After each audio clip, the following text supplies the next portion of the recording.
এতিয়া কোৱা অসমীয়া কবেক তাৰ দম আছে, কোৱা এতিয়া তাৰ সাহস আছে। সকলোকে কৈছো, যোনে আমাৰ মানুহক মাৰিছে কিন্তু এটা এটা কোবৰ কিন্তু হিচাপ লোৱা হ'ব। এই কথাটো যদি নাজানে, কোনো নাজানে অসমীয়া কবেক দি দিলে ইয়াতে। তোমালোকে দেখিছিলা নেকি? আছিলা দিনত? ইয়াতে দিনত আছিলা নেকি? কাম কৰা মানুহ আরে অসমীয়া গৌবেগ কোনে দিলে? আসামিজ গৌবেগ বুলি কৈছে। আমার দোকান বন্ধ যায় বাবু বললাম গম নাপায়। গুণ্ডামি ঠিক হৈ যাব। খোলা আছিল নে বন্ধ আছিল কাজিয়াৰ সময়? 5টাত খোলা, এইবিলাক চব 5টা বজাত খোলা। ইয়াতে নতুন গুণ্ডা ওলাইছে ইয়াতে। চাওক, অতিকৈ দুৰ্ভাগ্যজনক কথা। এইখন অসমত আমাৰ স্পষ্ট কথা, থলুৱা খিলঞ্জীয়া মানুহৰ দপদপনি থাকিব লাগিব। এইখন অসমত থলুৱা খিলঞ্জীয়া মানুহৰ প্ৰভুত্ব বিস্তাৰ হ'ব লাগিব। এইখন অসমত কোনোবা বহিৰাগতাই যদি অসমীয়া গৌবেগ দিয়ে, অসম গৌবেগ দিয়ে, এই কথাটো আমি কিন্তু কোনো কাৰণতে মানি ল'ব নোৱাৰোঁ। এই যি ঘটনাটো, এই ঘটনাৰ মূল কেন্দ্ৰবিন্দু হ'ল আপোনাৰ পিছফালে থকা এই দোকানখন, য'ত নিচাজাতীয় দ্ৰব্য তেওঁলোকে আজি বহুত বছৰ ধৰি তেওঁলোকে বিক্ৰী কৰি থকা ঠিক। আমি কিন্তু হাতত আৰু পিন্ধি ৰখা নাই, আছে হেংদাং লোৱা নাই, ল'লে হেংদাং ৰক্ষা নাই। জয় অসম। ঠিক আজি ইয়াতে এতিয়া কোনোবাই অসমীয়া গৌবেগ দিয়ক, এতিয়া কোনোবাই অসমীয়া গৌবেগ দিয়ক। আমি চাবলৈ বিচাৰিছো কাৰ ইমান দুঃসাহস আছে ইয়াতে, কিয় কোনোবাই অসমীয়া। আমি ইয়াতে থিয় হৈ আছো। এতিয়া 5জন মানুহৰ ওপৰত বৃহৎ সংখ্যক অসমীয়া লোকে তেনেকুৱা ধৰণে প্ৰহাৰ কৰিলে, সাংবাদিকক মাৰপিট কৰিলে, মূৰ বটাই দিছে সাংবাদিকক।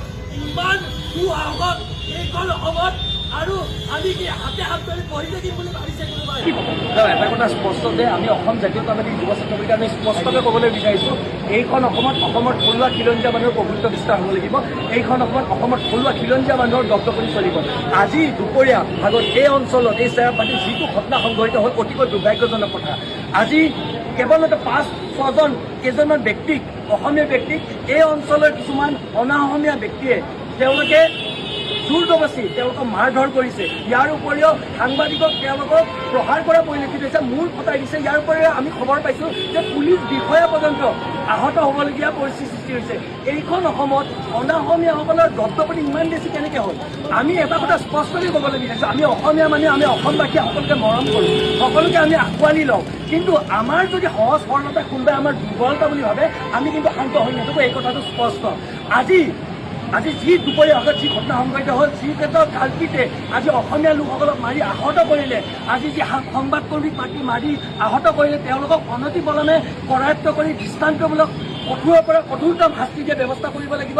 অন্যথা কিন্তু আমি কিন্তু অসমবাসী ৰাইজৰ সহযোগত আমি অসম জাতীয়তাবাদী যুৱ ছাত্ৰ পৰিষদে এই অঞ্চলৰ সমগ্ৰ যাতায়াত পৰিৱেশ, দোকান পোহৰ, ব্যৱসায়িক প্ৰতিষ্ঠান স্তব্ধ কৰি দিবলৈ আমি বাধ্য হ'ম।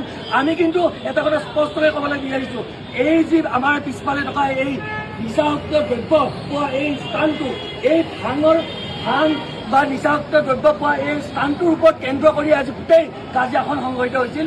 কিছু সংখ্যক লোকে এই নিচাযুক্ত দ্ৰব্য পোৱা এই স্থানটো বন্ধ কৰিবলৈ আহিছিল। তেতিয়া এই অঞ্চলৰ কিছুসকল এওঁলোকে পুহি থোৱা এই ভেৰনীয়া গুণ্ডাই সেই কেইজনমান অসমীয়া লোকক বৰ বেয়াকৈ প্ৰহাৰ কৰিলে। তাৰ ভিতৰত পুলিচ কৰ্মচাৰী আৰু সংবাদ মাধ্যমৰ লোকসকলেও তেওঁলোকে অন্তৰ্ভুক্ত হৈ আছে। আমাৰ কথা এটা স্পষ্ট, আমাৰ অসমীয়াৰ ওপৰত যদি কোনোবাই এনেকে দপদপনি চলাব চেষ্টা কৰে, আক্ৰমণ চলাব চেষ্টা কৰে, আমি কিন্তু শান্ত হৈ নাথাকোঁ। এইখন অসম আমাৰ অসম, এইখন অসমত আমাৰ অসমীয়া থলুৱা খিলঞ্জীয়া মানুহৰ দপদপনি চলিব। কোনোবাই বহিৰাগত যদি ভাবিছে আমি মৰম কৰোঁ বুলিয়ে আমাৰ মূৰৰ ওপৰত যদি তাণ্ডৱ নাচিব আৰু আমি চুপচাপ বহি থাকিম, এই কথাটো হ'ব নোৱাৰে। তেওঁলোকে কেনেকৈ সাহস পালে এইখন অসমত, এই গুৱাহাটীৰ মাজমজিয়াত তেওঁলোকে অসমীয়া গৌবেগ দিছে, তেওঁলোকে অসম গৌবেগ দিছে। ইমান দুঃসাহস, ইমান সাহস। এতিয়া আমি ইয়াতে উপস্থিত হৈছোঁ অসম জাতীয়তাবাদী যুৱ ছাত্ৰ পৰিষদ। এতিয়া কাৰোবাৰ যদি দুঃসাহস আছে, আমি স্পষ্টকৈ কৈছোঁ, কাৰোবাৰ যদি সাহস আছে এতিয়া কোনোবাই দি দেখাওক অসমীয়া গৌবেগ।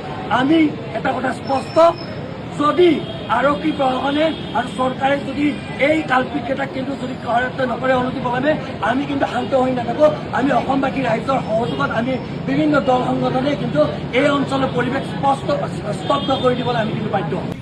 এতিয়া কোৱা অসমীয়া গৌবেগ তাৰ দম আছে, কোৱা এতিয়া তাৰ সাহস আছে। সকলোকে কৈছো, যোনে আমাৰ মানুহক মাৰিছে কিন্তু এটা এটা কোবৰ কিন্তু হিচাপ লোৱা হ'ব, এই কথাটো স্পষ্ট কিন্তু। আমাৰ মানুহক মূৰ ফটাব এতিয়া কোনোবাই কওক, অসমীয়া কৌবেক কাৰ সাহস আছে কওক, অসমীয়া কৌবেক কোনে ক'বলৈ বিচাৰিছে কওক, কাৰোবাৰ যদি সাহস আছে কওক এতিয়া অসমীয়া কৌবেক।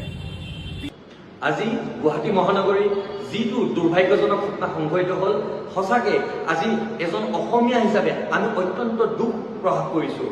আজি ইয়াতে গুৱাহাটীৰ চেৰাপবাটীত কেইজনমান অনা অসমীয়াই অসমীয়াৰ ওপৰত প্ৰহাৰ কৰা এক ঘটনা পৰিলক্ষিত হোৱা আমি সামাজিক মাধ্যমত দেখা পালোঁ। তাৰ পাছত এতিয়া আমি তাতে উপস্থিত হৈছোঁ। উপস্থিত হৈ আমি সেই দোকানবোৰত আমি সোধ-পোছ কৰিছোঁ যে কোনে অসমীয়া গৌবেগ দিছিলে, কোনে আমাৰ অসমীয়া ডেকাসকলক তেনেকৈ প্ৰহাৰ কৰা দুঃসাহস কৰিলে। আৰু আমি গম পালোঁ যে এই ঘটনাত সাংবাদিক পৰ্যন্ত আহত হ'বলগীয়া হৈছে। ইয়াতকৈ দুখৰ কথা আৰু লাজৰ কথা কিবা হ'ব পাৰে নেকি? এইখন অসমত যদি অসমীয়াৰ ওপৰতে এনেকে প্ৰহাৰ কৰে, এইখন অসমত যদি অসমীয়াকে এনেকে ৰঙা চকু দেখুৱায়, দপদপনি কৰে অসমীয়াৰ ওপৰতে, তেনেহ'লে এই কথাটো কিন্তু আমি কোনো কাৰণতে মানি নলওঁ। এইখন অসমত অসমৰ থলুৱা খিলঞ্জীয়া মানুহৰ দপদপনি চলিব, এই কথাটো স্পষ্ট।